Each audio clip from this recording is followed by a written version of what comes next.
अध्याय 18 उपसंहार संन्यास की सिद्धि। श्लोक 1 त्याग का विषय। अर्जुन उवाच संन्यासस्य महाबाहो तत्त्वमिच्छामि वेदितुम् त्यागस्य च हृषिकेश पृथक् केशनिषूदन। अर्जुन बोले, हे महाबाहो, हे अंतर्यामिन, हे वासुदेव, मैं संन्यास और त्याग के तत्व को पृथक पृथक जानना चाहता हूँ। श्लोक 2 श्री भगवान उवाच काम्याना कर्मणा न्यासन संन्यासन कव्यो विदुः सर्वकर्मफल त्यागन प्राहुस्त्यागन विचक्षणा है। श्री भगवान बोले, कितने ही पंडित जन तो काम्य कर्मों के स्त्री पुत्र और धन आदि प्रिय वस्तुओं की प्राप्ति के लिए तथा रोग संकट आदि की निवृत्ति के लिए जो यज्ञ दान तप और उपासना आदि कर्म किए जाते हैं उनका नाम काम्य कर्म है।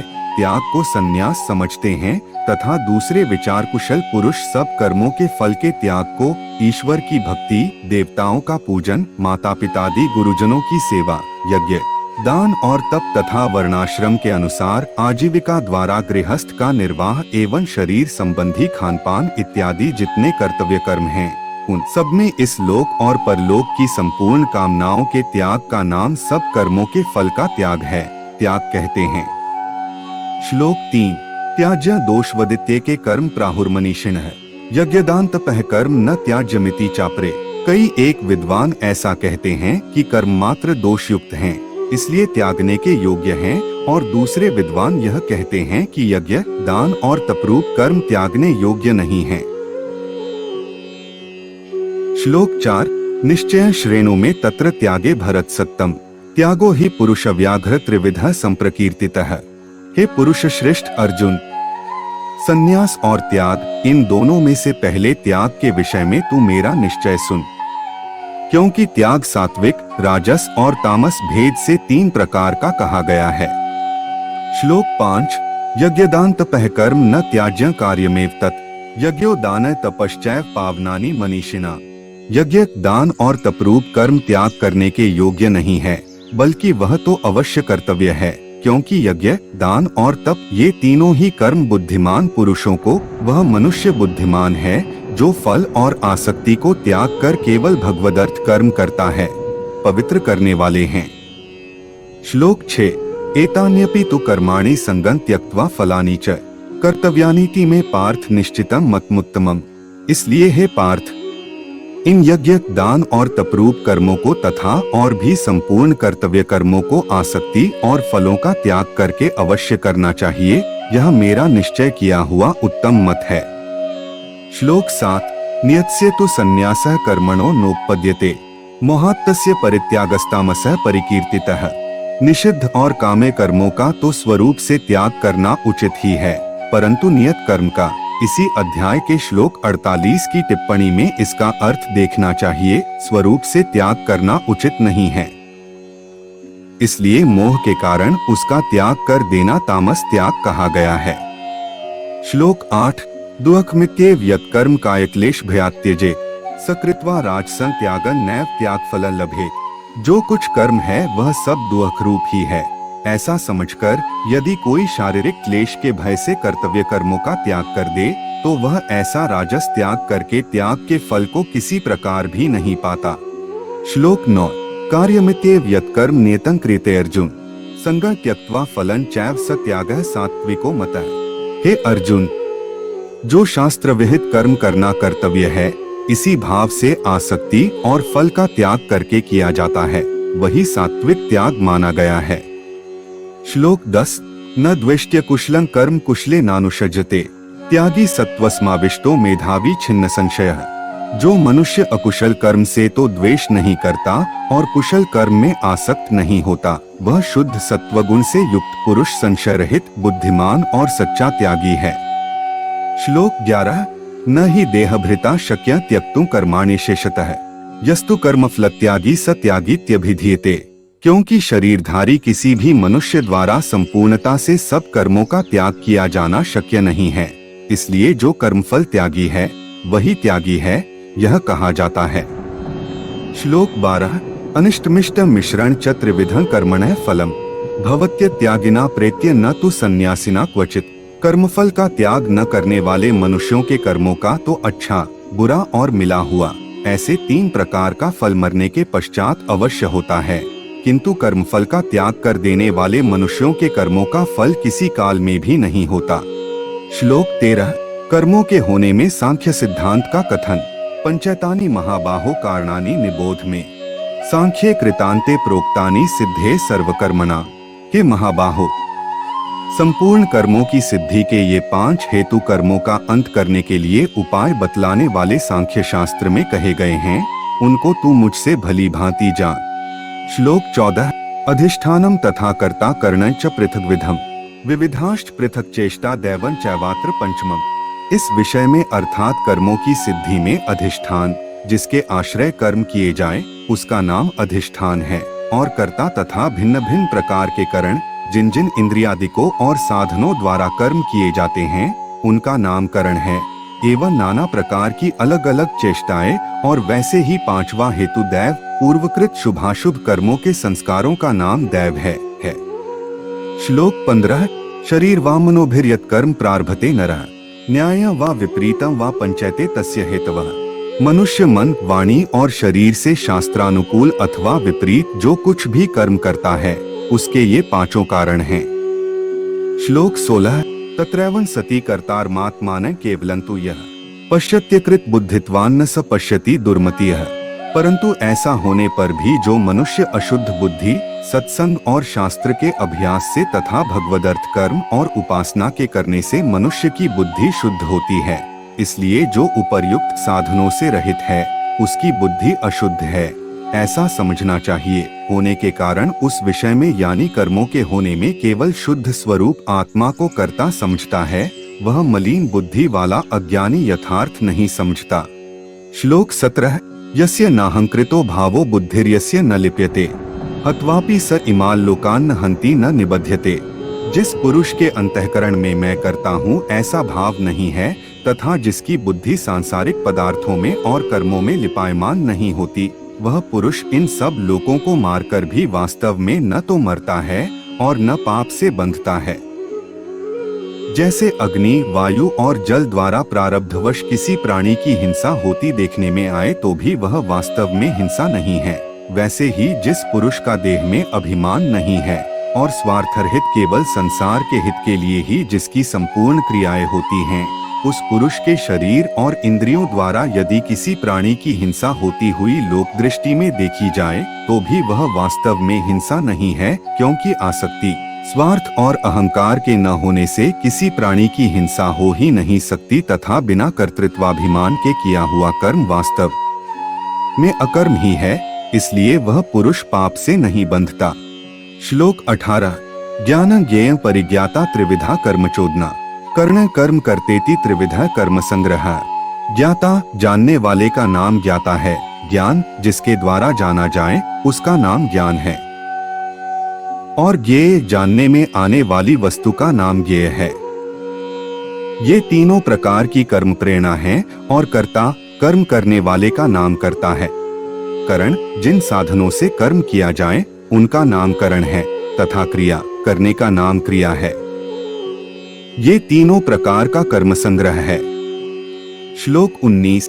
तीनों गुणों के अनुसार ज्ञान, कर्म, कर्ता, बुद्धि, धृति और सुख के पृथक पृथक भेद।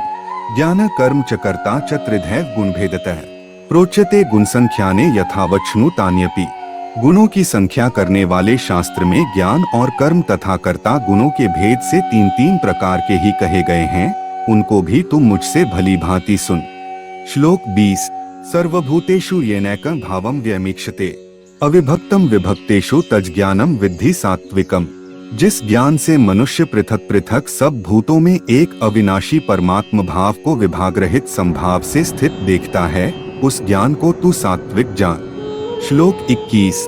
पृथक्त्वेन तु यज्ज्ञान नाना भावान पृथक्विधान वेत्ति सर्वेषु भूतेषु तज्ज्ञानम विद्धि राजसम। किंतु जो ज्ञान अर्थात जिस ज्ञान के द्वारा मनुष्य संपूर्ण भूतों में भिन्न भिन्न प्रकार के नाना भावों को अलग अलग जानता है, उस ज्ञान को तू राजस जान। श्लोक 22।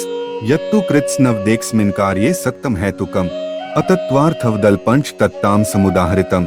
परंतु जो ज्ञान एक कार्य रूप शरीर में ही संपूर्ण के सदृश आसक्त है, तथा जो बिना युक्ति वाला तात्विक अर्थ से रहित और तुच्छ है, वह तामस कहा गया है। श्लोक 23। नेतन संगर्हित मरागद्वेषतः कृतम अफल प्रेप सुना कर्म यत्तत् सात्विक मुच्यते।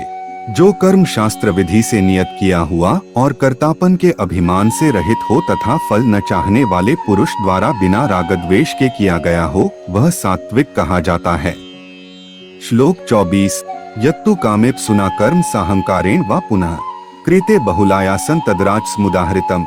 परंतु जो कर्म बहुत परिश्रम से युक्त होता है तथा भोगों को चाहने वाले पुरुष द्वारा या अहंकार युक्त पुरुष द्वारा किया जाता है, वह कर्म राजस कहा गया है। श्लोक 25। अनुबंधं क्षय हिंसामन्वेक्ष्य च पौरुषम मोहादारभ्यते कर्म यत्तत्ताम समुच्यते। जो कर्म परिणाम, हानि, हिंसा और सामर्थ्य को न विचार कर केवल अज्ञान से आरंभ किया जाता है, वह तामस कहा जाता है। श्लोक 26। मुक्त संगोन हमवादी धृत्युत्साह समन्वितः सिद्धय सिद्धयोर निर्विकारः कर्ता सात्विक उच्यते।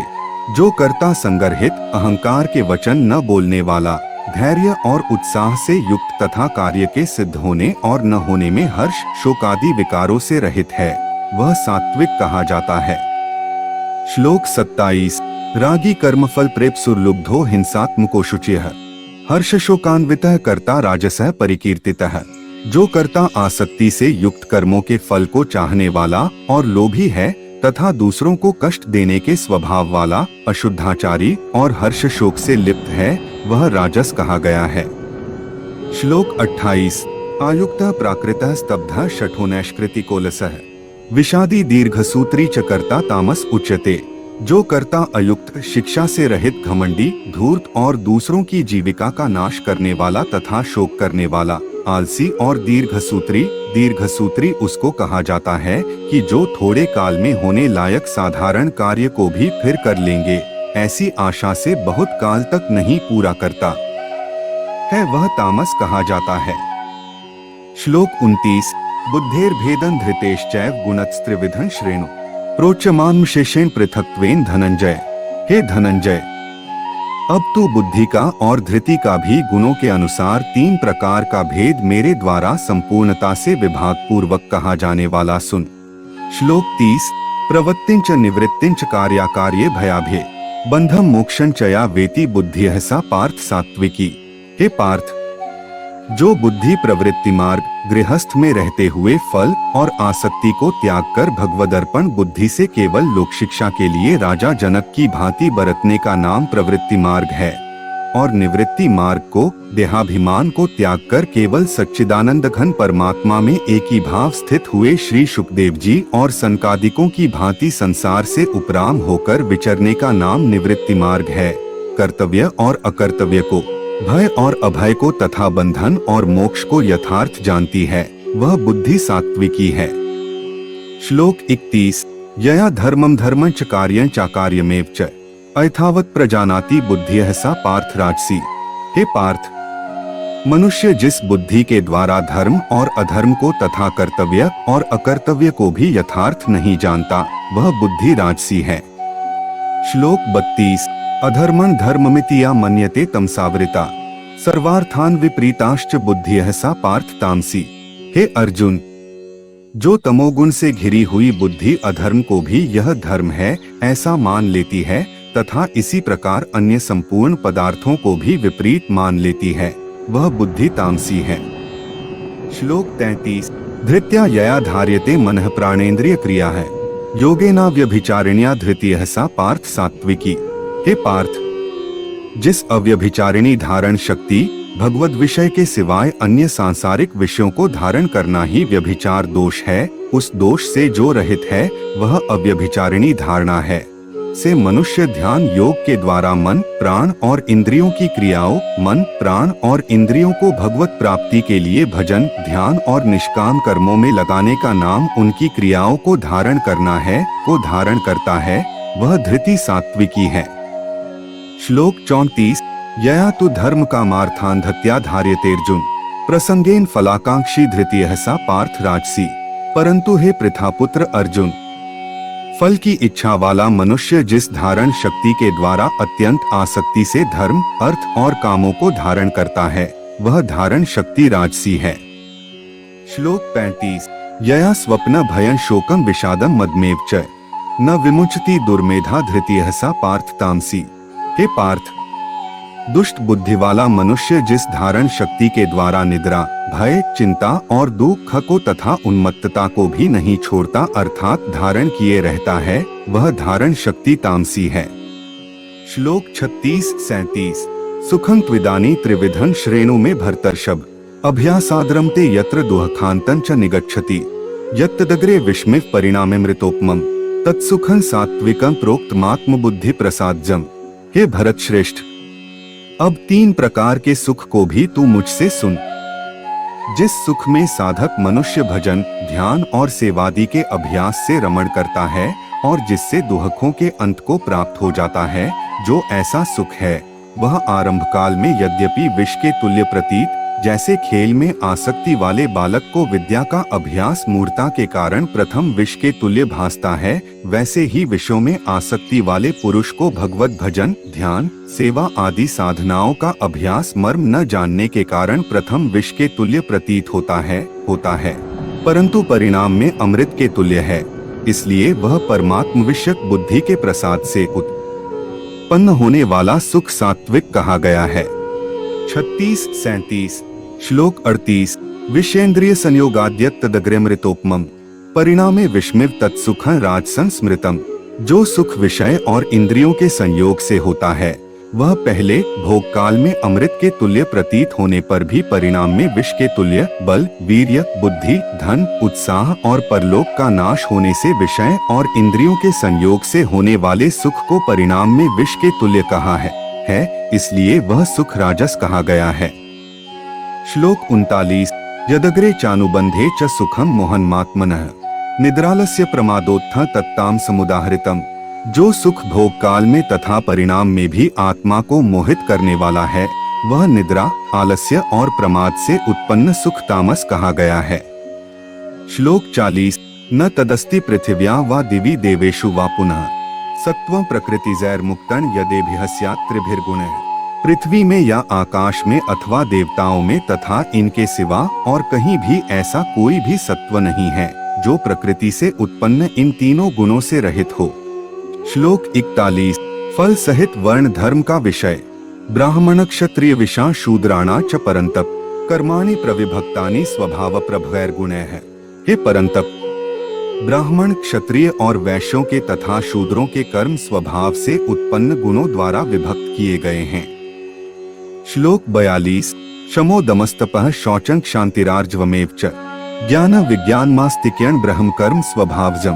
अंतःकरण का निग्रह करना, इंद्रियों का दमन करना, धर्म पालन के लिए कष्ट सहना, बाहर भीतर से शुद्ध। गीता अध्याय 13 श्लोक 7 की टिप्पणी में देखना चाहिए। रहना, दूसरों के अपराधों को क्षमा करना, मन, इंद्रिय और शरीर को सरल रखना, वेद, शास्त्र, ईश्वर और परलोक आदि में श्रद्धा रखना, वेद शास्त्रों का अध्ययन अध्यापन करना और परमात्मा के तत्व का अनुभव करना, ये सबके सब ही ब्राह्मण के स्वाभाविक कर्म हैं।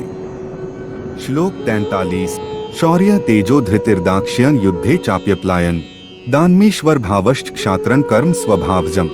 शूरवीरता, तेज, धैर्य, चतुरता और युद्ध में न भागना, दान देना और स्वामी भाव, ये सबके सब ही क्षत्रिय के स्वाभाविक कर्म हैं। श्लोक 44।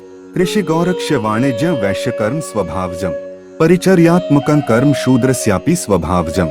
खेती, गोपालन और क्रय विक्रय रूप सत्य व्यवहार, वस्तुओं के खरीदने और बेचने में तौल, नाप और गिनती आदि से कम देना अथवा अधिक लेना एवं वस्तु को बदलकर या एक वस्तु में दूसरी या खराब वस्तु मिलाकर दे देना अथवा अच्छी ले लेना तथा नफा, आढ़त और दलाली ठहराकर उससे अधिक दाम लेना या कम देना तथा झूठ, कपट, चोरी और जबरदस्ती से अथवा अन्य किसी प्रकार से दूसरों के हक को ग्रहण कर लेना इत्यादि दोषों से रहित जो सत्यता पूर्वक पवित्र वस्तुओं का व्यापार है, उसका नाम सत्य व्यवहार है। ये वैश्य के स्वाभाविक कर्म हैं तथा सब वर्णों की सेवा करना शूद्र का भी स्वाभाविक कर्म है। श्लोक 45। स्वे स्वे कर्मण्यभिरतः संसिद्धि लभते नरः स्वकर्मनिरतः सिद्धि यथा विन्दति तच्छृणु। अपने अपने स्वाभाविक कर्मों में तत्परता से लगा हुआ मनुष्य भगवत प्राप्ति रूप परम सिद्धि को प्राप्त हो जाता है। अपने स्वाभाविक कर्म में लगा हुआ मनुष्य जिस प्रकार से कर्म करके परम सिद्धि को प्राप्त होता है, उस विधि को तू सुन। श्लोक 46। यतः प्रवृत्तिर्भूताना येन सर्वमिदं ततम् स्वकर्मणा तमभ्यर्च्य सिद्धि विन्दति मानवः। जिस परमेश्वर से संपूर्ण प्राणियों की उत्पत्ति हुई है और जिससे यह समस्त जगत व्याप्त है, जैसे बर्फ जल से व्याप्त है, वैसे ही संपूर्ण संसार सच्चिदानंद घन परमात्मा से व्याप्त है, उस परमेश्वर की अपने स्वाभाविक कर्मों द्वारा पूजा करके, जैसे पतिव्रता स्त्री पति को सर्वस्व समझकर पति का चिंतन करती हुई पति के आज्ञानुसार पति के ही लिए मन, वाणी, शरीर से कर्म करती है, वैसे ही परमेश्वर को ही सर्वस्व समझकर परमेश्वर का चिंतन करते हुए परमेश्वर की आज्ञा के अनुसार मन, वाणी और शरीर से परमेश्वर के ही लिए स्वाभाविक कर्तव्य कर्म का आचरण करना कर्म द्वारा परमेश्वर को पूजना है। मनुष्य परम सिद्धि को प्राप्त हो जाता है। श्लोक 47। श्रेयान् स्वधर्मो विगुणः परधर्मात् स्वनुष्ठितात् स्वभावनेतं कर्म कुर्वन्नाप्नोति किल्बिषम्। अच्छी प्रकार आचरण किए हुए दूसरे के धर्म से गुणरहित भी अपना धर्म श्रेष्ठ है, क्योंकि स्वभाव से नियत किए हुए स्वधर्म रूप कर्म को करता हुआ मनुष्य पाप को नहीं प्राप्त होता। श्लोक 48। सहजम कर्म कौन्तेय सदोषमपि न त्यजेत सर्वारंभा ही दोषेण धूमेनाग्निरिवावृता है। अतएव हे कुंती पुत्र, दोषयुक्त होने पर भी सहज कर्म प्रकृति के अनुसार शास्त्र विधि से नियत किए हुए वर्णाश्रम के धर्म और सामान्य धर्म रूप स्वाभाविक कर्म हैं, उनको ही यहाँ स्वधर्म, सहज कर्म, स्वकर्म, नियत कर्म, स्वभावज कर्म, स्वभाव नियत कर्म इत्यादि नामों से कहा है, को नहीं त्यागना चाहिए, क्योंकि धुएं से अग्नि की भांति सभी कर्म किसी न किसी दोष से युक्त हैं। श्लोक 49। ज्ञान निष्ठा का विषय। असक्त बुद्धियः सर्वत्र जितात्मा विक्तस्पृह नैष्कर्म्य सिद्धि परमा संन्यासेनाधिगच्छति। सर्वत्र आसक्तिरहित बुद्धि वाला, स्पृहारहित और जीते हुए अंतःकरण वाला पुरुष सांख्य योग के द्वारा उस परम नैष्कर्म्य सिद्धि को प्राप्त होता है। श्लोक 50। सिद्धि प्राप्तो यथा ब्रह्मा तथाप्नोति निबोध में समासेन कौन्तेय निष्ठा ज्ञानस्य या परा। जो कि ज्ञान योग की परानिष्ठा है, उस नैष्कर्म्य सिद्धि को जिस प्रकार से प्राप्त होकर मनुष्य ब्रह्मा को प्राप्त होता है, उस प्रकार को हे कुंती पुत्र तू संक्षेप में ही मुझसे समझ। श्लोक 51, 52, 53। बुद्ध्या विशुद्धया युक्तो धृत्यात्मान नियमय च शब्दादीन विषयांस त्यक्त्वा रागद्वेषाव्युदस्य च विविक्त सेवी लघ्वाशी यत्वाक्काय मानस ध्यानयोग परो नित्यं वैराग्यं समुपाश्रितः अहंकारण बलं दर्पं काम क्रोधं परिग्रहें विमुच्य निर्ममः शांतो ब्रह्म भूयाय कल्पते।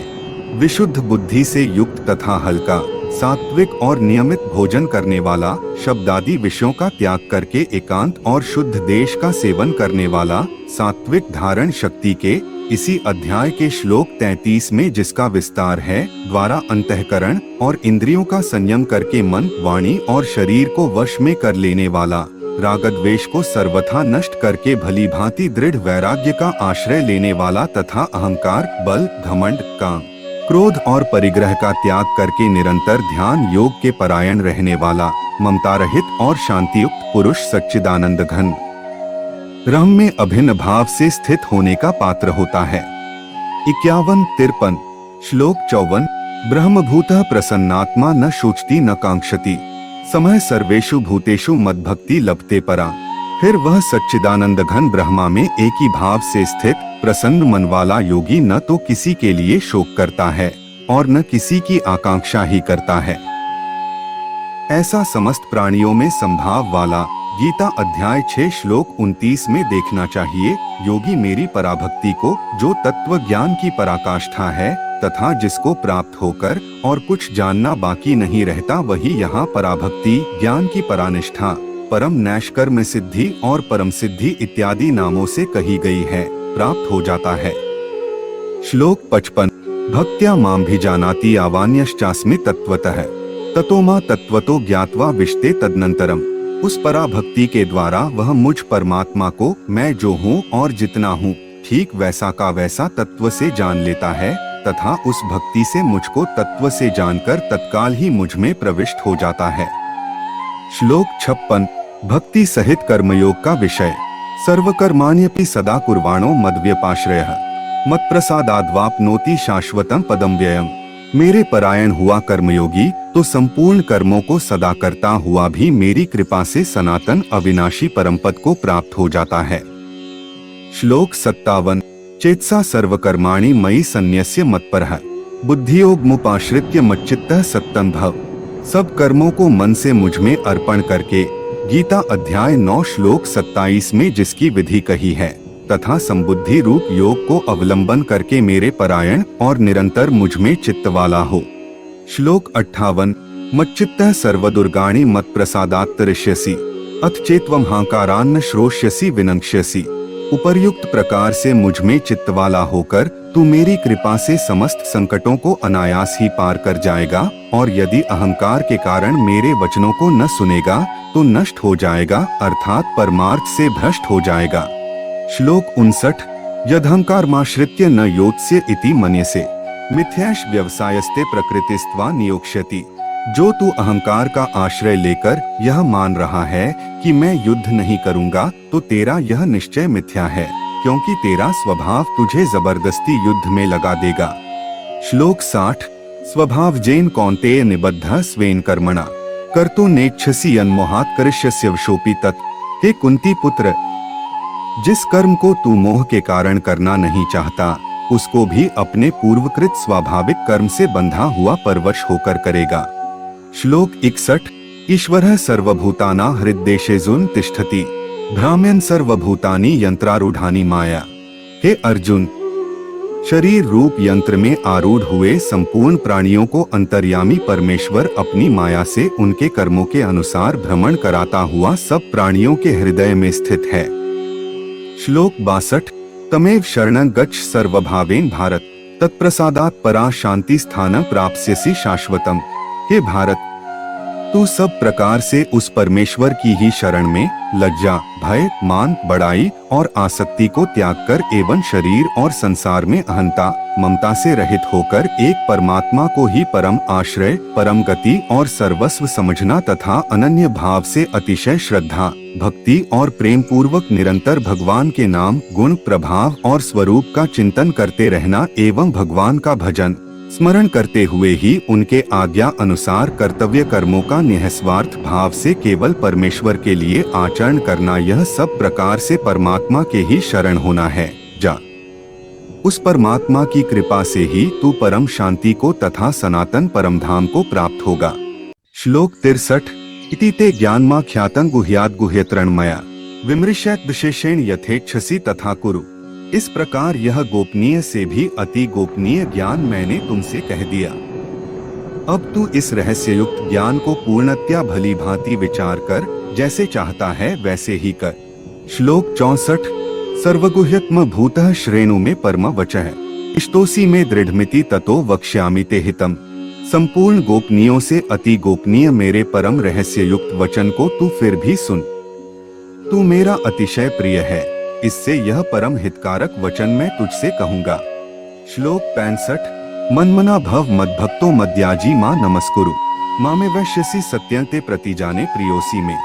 हे अर्जुन, तू मुझ में मन वाला हो, मेरा भक्त बन, मेरा पूजन करने वाला हो और मुझको प्रणाम कर। ऐसा करने से तू मुझे ही प्राप्त होगा। यह मैं तुझसे सत्य प्रतिज्ञा करता हूँ, क्योंकि तू मेरा अत्यंत प्रिय है। श्लोक 66 सर्वधर्मान् परित्यज्य मामेकं शरणं व्रज अहत्वा सर्वपापेभ्यो मोक्षयिष्यामि मा शुचः। संपूर्ण धर्मों को अर्थात संपूर्ण कर्तव्य कर्मों को मुझ में त्याग कर तू केवल एक मुझ सर्वशक्तिमान सर्वाधार परमेश्वर की ही शरण। इसी अध्याय के श्लोक 62 की टिप्पणी में शरण का भाव देखना चाहिए। मैं आजा, मैं तुझे संपूर्ण पापों से मुक्त कर दूंगा, तू शोक मत कर। श्लोक 67 श्री गीता जी का महात्म्य इदंते नाथ पस्काय ना भक्ताय कदाचन न चाशुश्रूष्वे वाच्यन न चमा योभ्यसूति। तुझे यह गीत रूप रहस्यमय उपदेश किसी भी काल में न तो तपरहित मनुष्य से कहना चाहिए, न भक्ति, वेद, शास्त्र और परमेश्वर तथा महात्मा और गुरुजनों में श्रद्धा, प्रेम और पूज्य भाव का नाम भक्ति है। रहित से और न बिना सुनने की इच्छा वाले से ही कहना चाहिए, तथा जो मुझ में दोष दृष्टि रखता है उससे तो कभी भी नहीं कहना चाहिए। श्लोक 68। य इमा परम गुह्यम मद्भक्तेष्वभिधास्यति भक्तिमयी परां कृत्वा मामे वैश्यत्य संशय। जो पुरुष मुझ में परम प्रेम करके इस परम रहस्य युक्त गीता शास्त्र को मेरे भक्तों में कहेगा, वह मुझको ही प्राप्त होगा, इसमें कोई संदेह नहीं है। श्लोक 69। न च तस्मान् मनुष्येषु कश्चिन्मे प्रियकृत्तमः भविता न च मे तस्मादन्यः प्रियतरो भुवि। उससे बढ़कर मेरा प्रिय कार्य करने वाला मनुष्य में कोई भी नहीं है, तथा पृथ्वी भर में उससे बढ़कर मेरा प्रिय दूसरा कोई भविष्य में होगा भी नहीं। श्लोक 70। अध्येष्यते च य इमं धर्म्य संवादमाव्योः ज्ञानयज्ञेन तेनाहमिष्टः स्यामिति में मति है।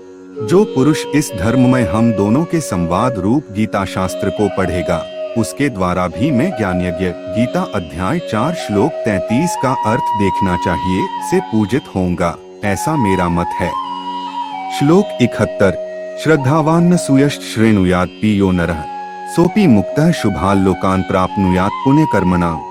जो मनुष्य श्रद्धायुक्त और दोष दृष्टि से रहित होकर इस गीता शास्त्र का श्रवण भी करेगा, वह भी पापों से मुक्त होकर उत्तम कर्म करने वालों के श्रेष्ठ लोकों को प्राप्त होगा। श्लोक 72। कच्चिदेत श्रुतं पार्थ त्वयैकाग्रेण चेतसा कच्चिदज्ञान सम्मोह प्रनष्टस्ते धनंजय।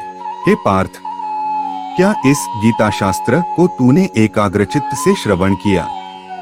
और हे धनंजय, क्या तेरा अज्ञान जनित मोह नष्ट हो गया? श्लोक 73। अर्जुन उवाच नष्टो मोह स्मृतिर्लब्धा त्वप्रसादान्मयाच्युत स्थितोस्मि गतसंदेहः करिष्ये वचनं तव। अर्जुन बोले, हे अच्युत, आपकी कृपा से मेरा मोह नष्ट हो गया और मैंने स्मृति प्राप्त कर ली है। अब मैं संशय रहित होकर स्थिर हूँ, अतः आपकी आज्ञा का पालन करूँगा। संजय उवाच। श्लोक 74। संजय उवाच इत्येह वासुदेवस्य पार्थस्य च महात्मनः संवादमिमं श्रौषमद्भुत रोमहर्षणम्। संजय बोले, इस प्रकार मैंने श्री वासुदेव के और महात्मा अर्जुन के इस अद्भुत रहस्ययुक्त रोमांचकारक संवाद को सुना। श्लोक 75। व्यास प्रसादात् श्रुत्वाने तद्गुह्यम हन परम योगं योगेश्वरात् कृष्णात् साक्षात् कथ्यते स्वयं। व्यास प्रसादात् श्रुत्वाने तद्गुह्यम हन परम योगं योगेश्वरात् कृष्णात् साक्षात् कथ्यते स्वयं। श्री व्यास जी की कृपा से दिव्य दृष्टि पाकर मैंने इस परम गोपनीय योग को अर्जुन के प्रति कहते हुए स्वयं योगेश्वर भगवान श्री कृष्ण से प्रत्यक्ष सुना। श्लोक 76। राजन संस्मृत्य संवादमिम अद्भुतम केशवार्जुन्योः पुण्य हृष्यामि च मुहुर्मुहुः। हे राजन, भगवान श्री कृष्ण और अर्जुन के इस रहस्ययुक्त कल्याणकारक और अद्भुत संवाद को पुनः पुनः स्मरण करके मैं बार बार हर्षित हो रहा हूँ। श्लोक 77। तच्च संस्मृत्य रूपमत्यद्भुतं हरेः विस्मयो में महान राजन हृष्यामि च पुनः पुनः। हे राजन, श्रीहरि जिसका स्मरण करने से पापों का नाश होता है, उसका नाम हरि है, कि उस अत्यंत विलक्षण रूप को भी पुनः पुनः स्मरण करके मेरे चित्त में महान आश्चर्य होता है और मैं बार बार हर्षित हो रहा हूँ। श्लोक 78।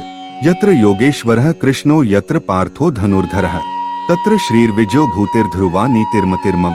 हे राजन, जहाँ योगेश्वर भगवान श्री कृष्ण हैं और जहाँ गांडीव धनुषधारी अर्जुन है, वहीं पर श्री विजय विभूति और अचल नीति है, ऐसा मेरा मत है।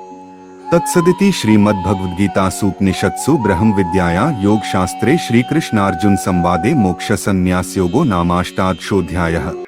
श्रीमद्भगवद्गीता ऐप को आज ही डाउनलोड करें। भगवद गीता के श्रद्धेय ज्ञान से जुड़े और आंतरिक शांति और स्पष्टता की गहरी अनुभूति प्राप्त करें। अब आईफोन पर भी उपलब्ध।